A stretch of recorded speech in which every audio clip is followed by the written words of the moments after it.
Ciao a tutti, è un po' che se vedo un no, se sento magari, ho fatto qualche video di recente, ma un po' per impegni, un po' per motivi tecnici,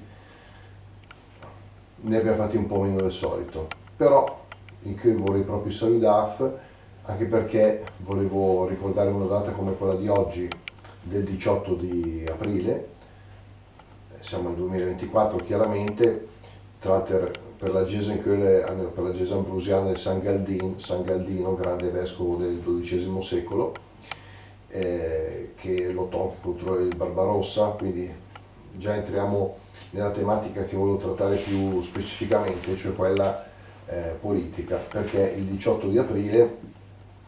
fu la prima elezione dei due rami del Parlamento della neonata Repubblica Italiana, cioè della Camera dei Deputati e del Senato della Repubblica, perché prima c'era stata l'Assemblea Costituente eletta, come sappiamo, il 2 giugno 1946. E quel 18 aprile ci fu anche la storica e famosa vittoria della Democrazia Cristiana in quelle elezioni in cui prese il 48% di suffragi, dei voti e la maggioranza assoluta dei seggi. Questo è un dato storico. E perché parlo di questo? Perché è un po' che ci c'era un no dei temi che ho messo sotto a nome del Shur Carrera, se qualcuno vede la playlist, o quelli del Resuna di Linque,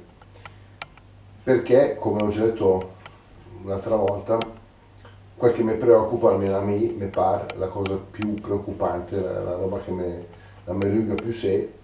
è che nelle ultime elezioni abbiamo avuto un deciso calo dei votanti, purtroppo. Andiamo incontro adesso alle elezioni europee e anche quelle amministrative, laddove ci sono i rinnovi dei consigli comunali e dei sindaci, come per esempio da noi a Paderno Lugnano, ma anche in altri comuni ovviamente d'Italia, della Lombardia. E la roba che disi, che ho già detto e che purtroppo non mi pare di essere smentito, anzi mi domandi se per caso veni in lamento o avevi sotto io c'è una qua registrazione di un qualcuno che la di, perché nei commenti di ultime elezioni regionali, politiche eccetera, questo calo dei votanti è sempre stato più consistente, e certo anche variabile a seconda da un luogo all'altro, e ripeto, come dicevo, è una cosa a mio modo di vedere preoccupante.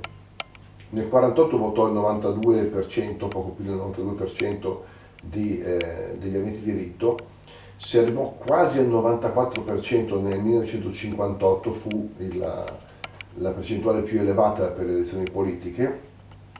ci si mantenne sopra il 90% fino al 1979,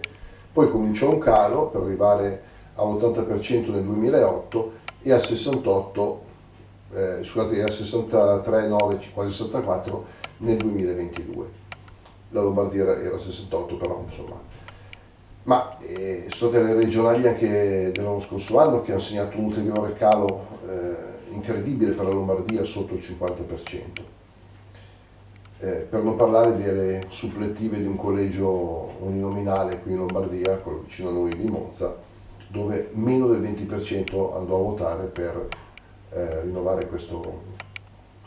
rappresentante.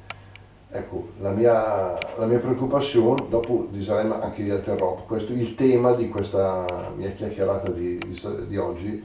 voleva essere che la preoccupazione dell'afflusso al voto, che appunto non mi è parso, salvo appunto essere smentito, e ripeto, se segnalatemi qualcosa di diverso, che sarebbe ben contento di registrarlo, che ci sia stata una grande preoccupazione da parte dei partiti eccetera su questo fenomeno. E quindi l'invito che io modestamente faccio a amici e conoscenti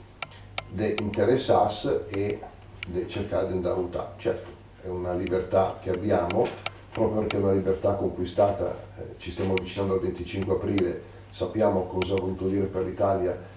riconquistare la possibilità del voto. Ecco, mi disaria cerchiamo di pensare sopra, dopo ognuno sceglierà quello che più gli ritiene opportuno, potrà scegliere un partito o l'altro, potrebbe scegliere anche la scheda bianca, quello che più gli aggrada.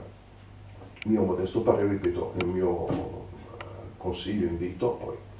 ognuno ovviamente è libero di fare la scelta che desidera, è appunto di